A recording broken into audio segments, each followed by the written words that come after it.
Hey, welcome to our podcast, Figure It Out Together. We're a group of young women here to give us and other young people a voice. So let's get real and talk about issues like mental health, body image, relationships, and life experiences. To talk and advocate on issues that not only affect us now, but in the future. Hey guys, welcome back to another episode of Figuring It Out Together. In today's episode, me, Anna, and Abia will be interviewing one of our own hosts, Leanne, about her time throughout VCE from just finishing this year. To start off, how do you think lockdown has affected your experience with VCE in the last 2 years? I think so with lockdown, it's been such a huge learning curve, not only for our students, but also for staff as well. But I think, school is definitely a huge portion of school is about the environment and being around that kind of community and seeing people face to face. So I think having that taken away from us, that definitely kind of decreased or took away from our morale as a group of students. And the small interactions when you see your friends in the hallways, or when you go out to recess and you talk to people. Having just that small kind of connections and interactions with people and having that taken away from us really affected how we performed in our studies and in school itself.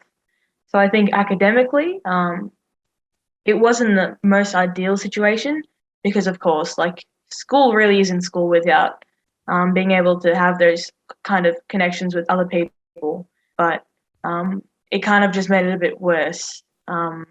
Especially since a huge portion of it is based on that kind of connection. How were you able to get through it?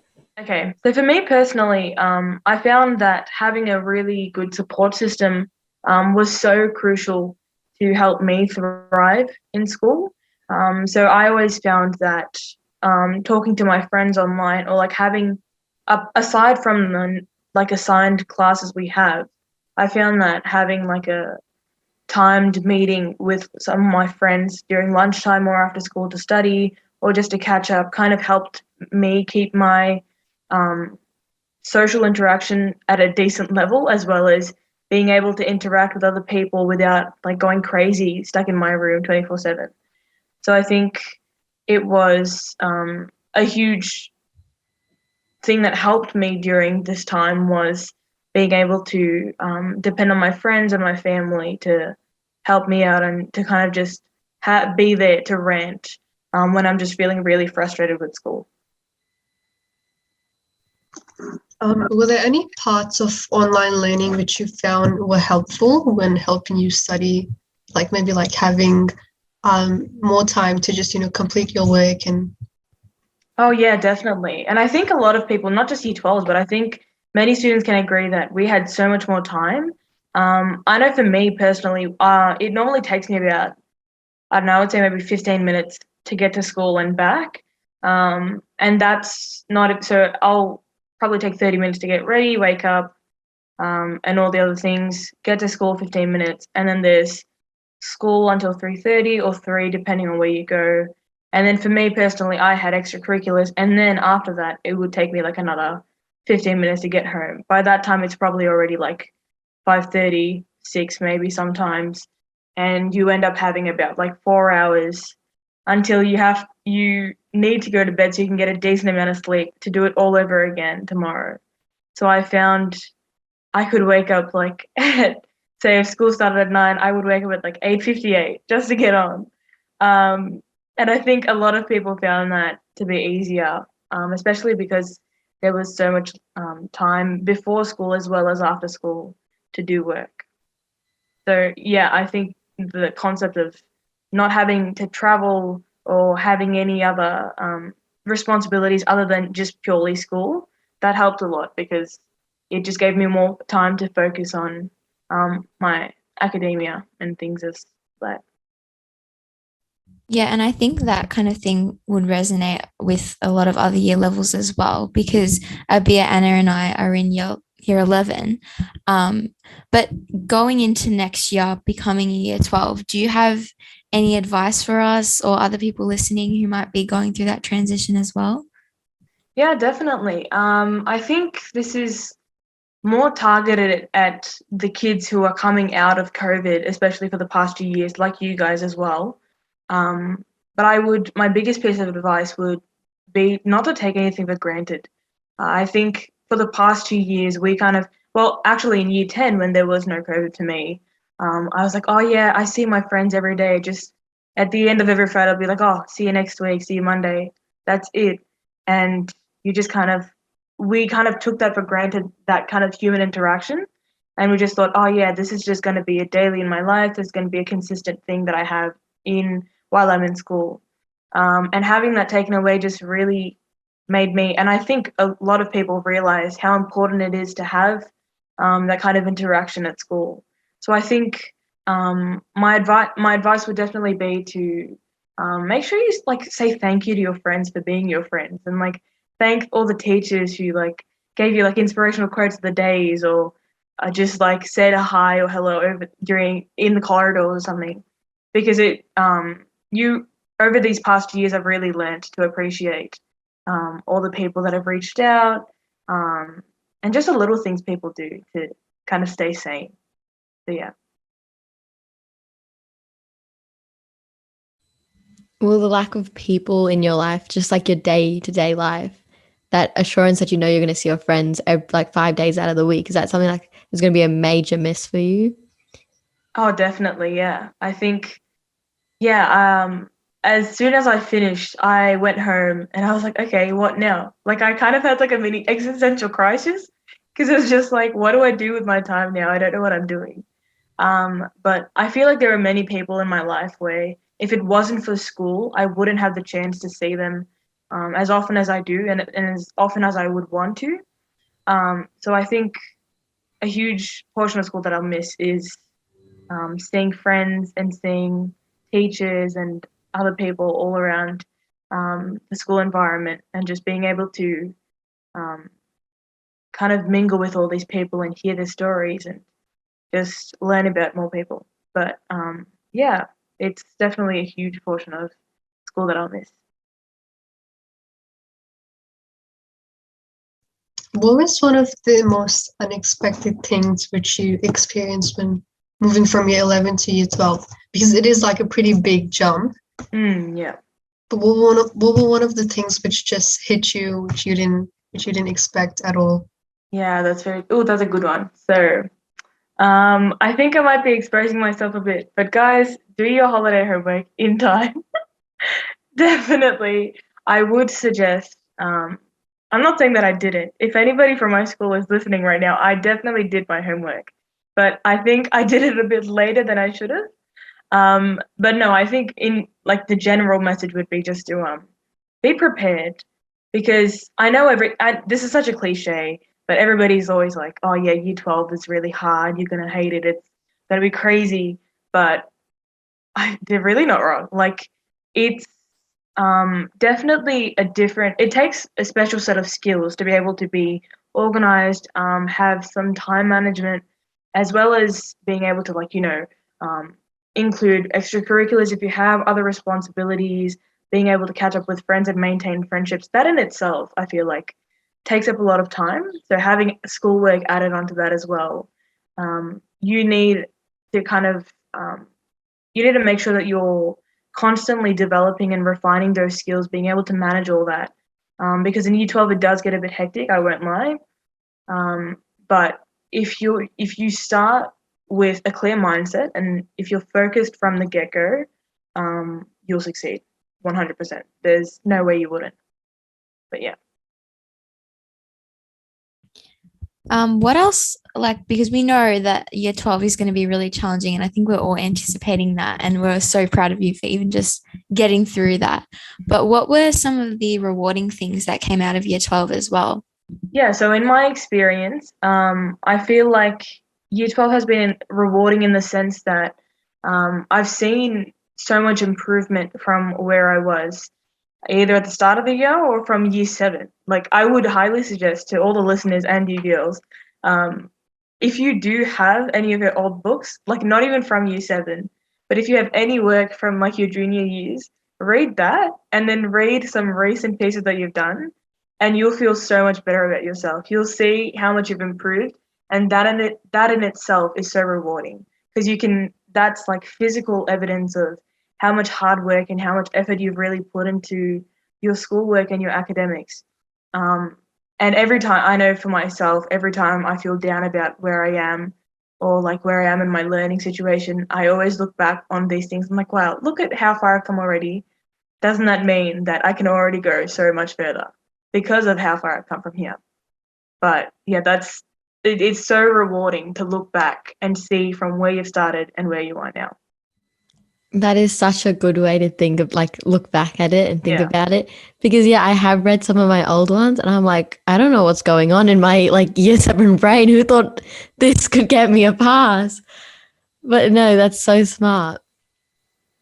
What was your thought process in trying to figure out what you wanted to do once you finished year 12? So would you say career-wise or just in general? Just in general. Um, so my thought process into going into out of school. Yeah, like what are you going to do? The timeline. Yeah. All right. So basically, I was very fortunate to have like a clear, kind of set goal because for a while now, I think since like year 9 or year 8, I've always wanted to go into the field of like law, possibly, or even like design. So I was very fortunate to have like a very set mindset on where I wanted to go. So I think having that made me personally a bit more self-assured and more confident in going out of school. Because I know for many people, not having a plan or not knowing what they want to do out of school can really stress them out. But honestly, like now, being out of school and officially done with everything, I can truly tell you, like, it really doesn't matter whether you have a plan or not. It really does not matter because you have so much time, even after you finish school, just to figure out what you want to do. And if that's a gap year, that's totally fine. If that's uni or TAFE, that's great too. But I think there's so much stress around having a future plan and having needing to do things that people kind of get lost in that and forget that, you know what, it's okay to relax. It's okay to just calm down after, because year 12 is so hectic and it's so crazy, and it's totally fine to just have like an entire month or two just not doing anything. Like it's totally fine to just sit at home and just binge watch like TV shows. It's totally fine. But no, I definitely had a plan, but I can't see myself being disadvantaged or having any sort of disadvantage to anyone else going into uni next year if I didn't have a plan either. But yeah. What made you decide that you wanted to get into law after high school? Is there like a story behind that?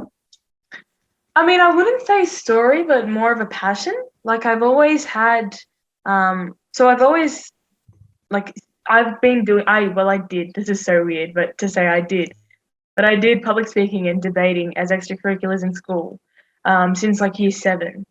And I always found that I had a passion for that, and I always had a passion for speaking and talking. And I was like, you know what, if I love doing this, why don't I make use of it? And I just thought, well, this kind of, and then I had like commerce subjects and economics and things. I think in year 9 was when I got my first taste of that. And that's when I kind of got introduced to like the legal side of Australia and law. And I was just really intrigued by that. And I think, I thought, look, I love public speaking and debating. I love law. Why don't we put it together? And it kind of just made sense to me that I'm good at this. I'm actually interested in it. It just seemed kind of dumb not to pursue it because you never know until you try. And I think that was just my whole idea behind choosing law. But yeah. And is there anything else, like beside career-wise, is there anything else you're looking forward to, especially this transition to adulthood, I guess you could call it, like leaving high school, kind of becoming more independent? Is there anything else you're looking forward to in that regard? Yeah, definitely. I think that literally from that day when you finish year 12, there are so many milestones to be reached within that couple of 2 months before you start uni. For example, like a lot of kids maybe probably get their own cars, they get jobs, they get their first paycheck, which is always fun. They open their first bank account maybe for a couple of people. But there's so many milestones of adulthood, which is so cool to achieve. And for me recently, I just got like a letter addressed to me from Commonwealth about like turning 18 and everything from the Commonwealth Bank, and I just felt so adult about it.